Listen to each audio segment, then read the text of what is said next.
ಶೋಭಾನೆ.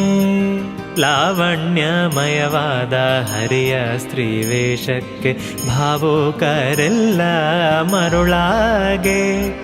ಮಾವರ ಸುಧೆಯ ಕ್ರಮದಿಂದ ಬಡಿಸಿ ತನ್ನ ಸೇವಕ ಸುರರೆ ಗುಣಿಸಿದ ಶೋಭಾನೆ.